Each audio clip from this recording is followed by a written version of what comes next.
último vídeo começamos Eclesiastes e nesse vídeo vamos terminar Eclesiastes. Eclesiastes capítulos 7 a 12. E continuando então os pensamentos de Salomão sobre a vida de modo geral, um homem muito rico, fazia o que queria, fez tudo o que podia fazer para ver se resolvia, para ver se enchia o vazio, nada. E um homem muito sábio, que tinha sabedoria vindo de Deus. Então é um livro inspirado por Deus, apesar de falar umas coisas que vão contra qualquer coisa que a gente fala sobre pensamento positivo e fé e tudo. Então muitas pessoas ficam encucadas com esse livro e tem até problema. E não vejo problema nisso, só não duvide. Está na Bíblia porque é de Deus, é a palavra inspirada de Deus e tem utilidade. Agora, você tem problema com alguma coisa, fique com problema, guarda isso porque em alguma hora alguma revelação vai chegar nesse seu espírito. Então, isso que eu sempre falo sobre a Bíblia, você tem que interagir com ela. Deus não quer que você só baixe a cabeça e escute tudo, não. Ele quer que você pense, que você interaja, que você medite, que você questione. Ele gosta disso, mas não duvide de que é a palavra de Deus. É uma coisa que não está contradizendo. Você que não está, às vezes não está entendendo, mas não está contradizendo. Nada na Bíblia contradiz, desfaz o que a outra parte fala. Nada. E aqui, então, se você vê, continuar no mesmo pensamento que nós estávamos falando no outro vídeo, se você olhar só para a vida terrena, debaixo do sol, nada faz muito sentido, porque ele diz aqui que o sábio morre igual o tolo, e depois os dois acontecem a mesma coisa. O rico e o pobre, o justo e o ímpio. Tem ímpio da época de Hitler, do Holocausto, que viveu até 90 e tantos anos de idade. E tem justo que morre, sofre e não experimenta nada de bom. Então ele fala assim, poxa, então não adianta ser justo, não adianta ser sábio. E se for olhar para a coisa debaixo do sol, em muitos casos não faz muito sentido. Tem pessoa que trabalha a vida toda, morre e os filhos brigam pela herança e aquilo que ele juntou e que ele sofreu e que ele se negou se torna uma maldição para os filhos dele. Então, assim, ele fala muito sobre isso. Então ele mostra que a morte torna tudo vaidade, porque em poucos anos você vai esquecer, você vai ser esquecido, nada que você fez de bom ou de ruim alguém vai lembrar, nem seu nome vão lembrar, você vai ficar no cemitério, numa lápide lá e pronto, acabou. Então assim, a morte faz com que tudo seja nivelado, o justo, o ímpio, o sábio, o tolo, o rico, o pobre. Pessoas dão nome para as ruas, dão nome para não sei o quê, mas no fim ninguém lembra da pessoa, não tem nada a ver. Uma outra coisa dentro desse contexto que ele fala, no capítulo 11, que é bem interessante, ele fala sobre a importância de semear, a importância de correr riscos. Ele fala que a pessoa que fica olhando o tempo, eu acho que não vai chover, então eu não vou plantar não. Essa pessoa nunca vai colher nada. Capítulo 11, versículo 1 fala, lança o seu pão sobre as águas, porque depois de muitos dias o acharás.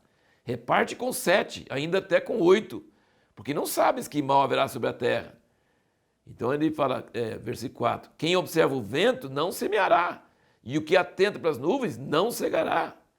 Assim como você não sabe qual o caminho do vento, nem como se formam os ossos no ventre da que está grávida, assim também não sabes as obras de Deus que faz todas as coisas.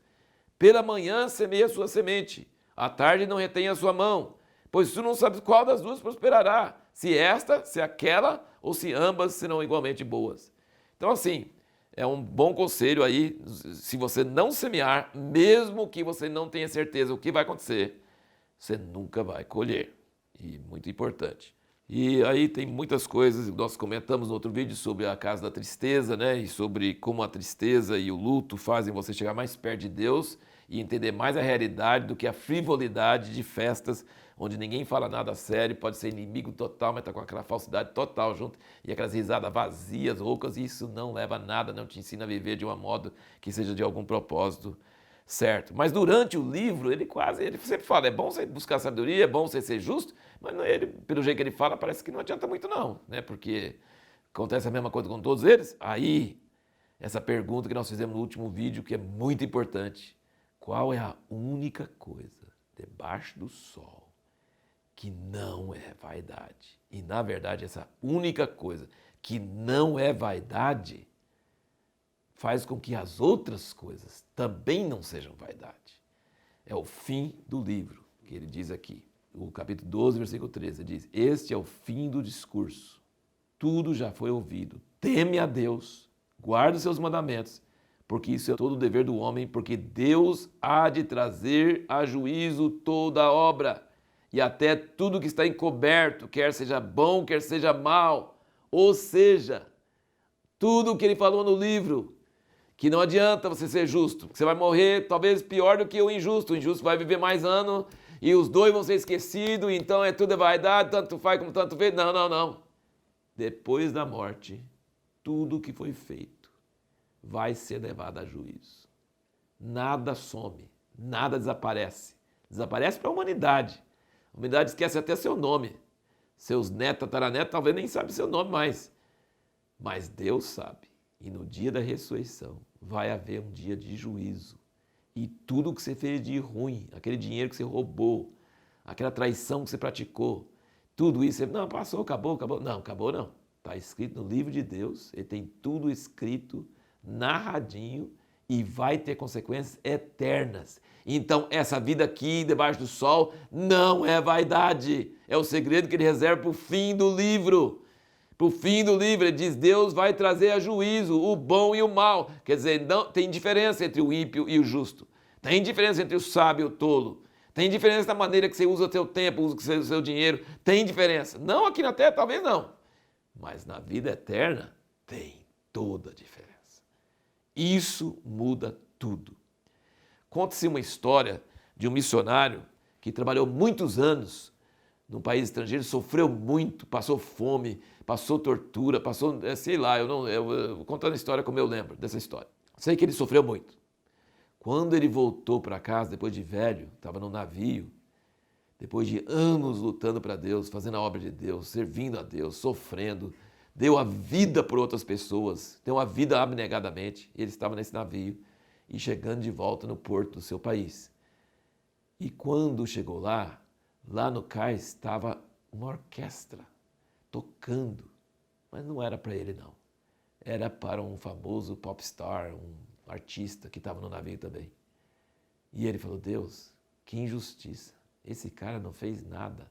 E tem uma banda, uma orquestra assim para receber o cara, elogiar ele, para enaltecer ele. E eu cheguei, ninguém, nenhuma viva alma, eu chego aqui.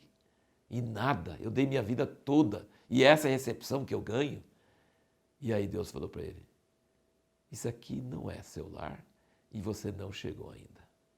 Ou seja, o cantor, o artista, ele chegou no fim da vida dele, quer dizer, ele chegou no alvo dele, ele ganhou os louros dele. Mas você só vai receber isso quando você morrer e for para a glória. Aí você chegou em casa. Então assim, você vai ter uma recepção à altura. Percebe a diferença? Então a morte, se a morte é o fim, tudo é vaidade. Se a morte é o fim, tudo é vaidade. Agora, se a morte não é o fim e existe um Deus, tudo o que tem debaixo do sol tem valor, tem importância. O que você faz, o dinheiro acaba, isso tudo acaba. Mas as ações boas e más, o caráter, as boas ações, as más ações, elas são guardadas no livro de Deus. Então, toma cuidado. Entenda isso, e isso que nos dá esperança, isso que nos faz ter alegria, isso que nos faz dar graça. Então, Eclesiastes é um livro meio deprimente, mas é bom, fura o balão, faz a pessoa cair em si e entender que a vida não é essa vida aqui. A vida é a vida eterna.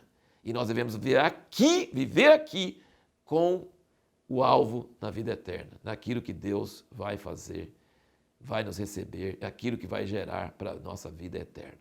Então, Eclesiastes, nesse sentido, é um livro muito impressionante. E essa descrição dele, por exemplo, da morte, aqui no capítulo 12, é uma descrição assim poética, né? Ele fala, antes que escureça o sol, no dia em que tremerem os guardas, cessarem os moedores e tal, as portas da rua se fecharem. É muito lindo a poesia, a literatura, a descrição. É uma obra de arte. Eclesiastes é uma obra de arte, como todos os outros livros das Sagradas Escrituras.